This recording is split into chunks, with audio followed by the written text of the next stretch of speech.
I know that we can. I know darn well we can work it out. Yes, we can. No, we can. Yes, we can. The President of the United States is here.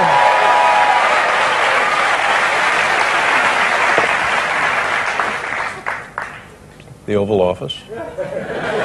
Yeah, I hope that's Sasha. Yes.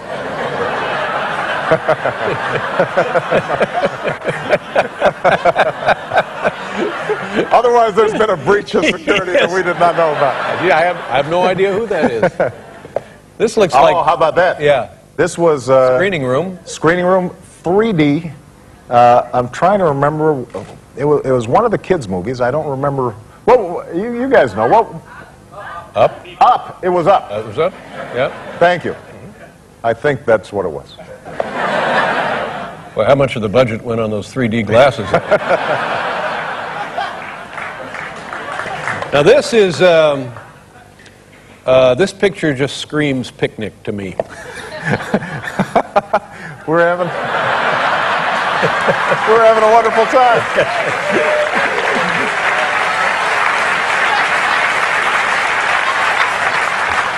Yeah. No potato salad. And here we go. This is what we like to see. There you go. That's me and you Bo. And Bo. Yeah. Oh, look at that.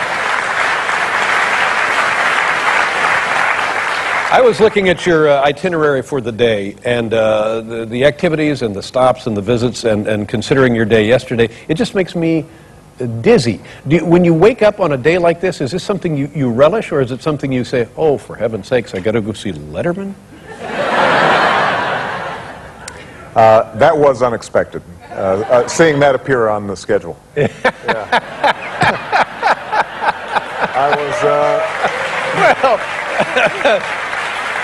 Yeah, that's one of those where, you ask your advisors, who's responsible for this? Yes, exactly right. And everybody kind of looks down, and they pull out their BlackBerries. But I will say that nobody's accountable. When you were here during the campaign, we said, when you're elected, please come back and see us. You did. I appreciate you honoring that. And you're going to the... be at the UN? Is it tomorrow? The opening of the UN? The opening of the UN begins, and we are going to have a lot of activities taking place. World leaders from all around the world come. And I know traffic is bad for New Yorkers, so I apologize in advance for that. And then we have a G20, which is 20 of the largest economies will meet in Pittsburgh to follow up on some meetings that we've had over the course of the year to make sure that all the economies are working in concert to get global growth back on track. And how is the economy? It is improving. We've seen some stabilizing. The financial markets aren't in meltdown. You've actually seen an uptick in investment, and even manufacturing, which had been really getting battered, has started to improve. But we are not out of the woods yet. Things are still fragile.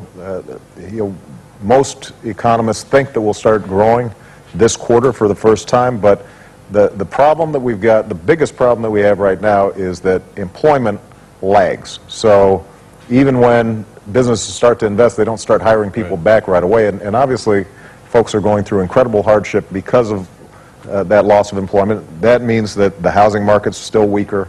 It means that people are still having a tough time paying their bills. Now, when we see that the recession might be ending a bit or modifying, and yet there's still 15 million people out of work in this country. Exactly. And as you say, they don't hire back immediately. Will these people be hired back at their old jobs, or will they be hired back to new jobs, or a combination of both? Well, even when the economy is going well, one of the great things about the U.S. economy is it's dynamic, and so people are starting their own businesses, they're moving to better jobs, they're deciding to move to another state in search of new opportunities. So there's always turnover in terms of employment. The problem right now is we lost so many jobs over the last year and a half. I mean, when I came into office, we were losing 700,000 jobs a month.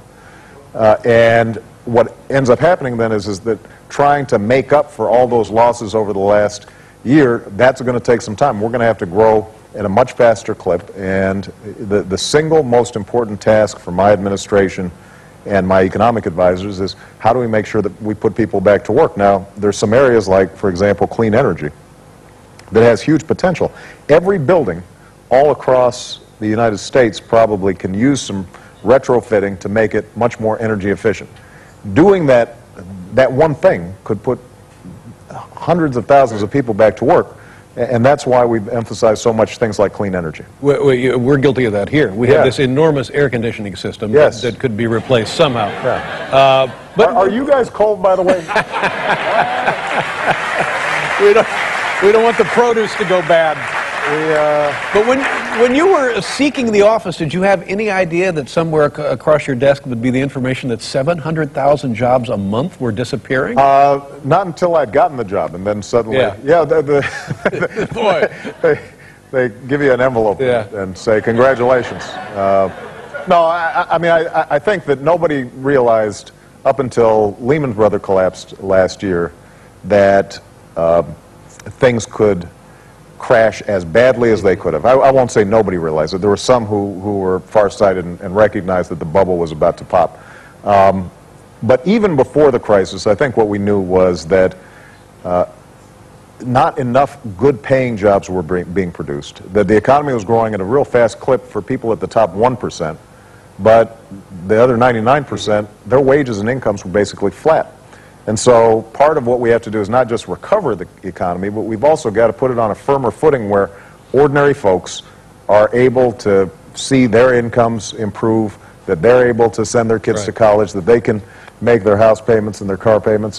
And that is something that over the last decade you've seen the economy not do. It's been a bubble economy that's good for the very wealthy, but not so good for ordinary people. And the stimulus, you're satisfied at the level and degree that the stimulation has worked? Well, what we know is that if it hadn't been for the stimulus, you probably would have seen an additional, say, 1.5 million jobs to 2 million jobs lost, or possibly even worse. So it's definitely worked as a tourniquet to stop the bleeding.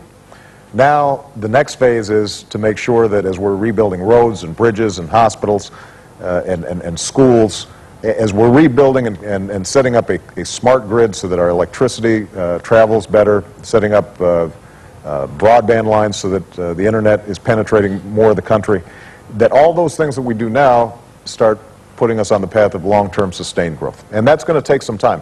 The one thing that I try to make sure the American people understand is that it took us years to get into the hole that we're in. We took a bad hit. We lost $5 trillion worth of wealth because of this crisis. We're not going to recover overnight. Unemployment is still going to be a big problem for at least another year. And if we are steady, we stay the course, we do what we need to do, then I'm confident that over time we're going to come back stronger than before. Stronger than before? Stronger than before. All right, good enough. We'll be right back with the President, ladies and gentlemen. Come on, Jim. Come on, Jim.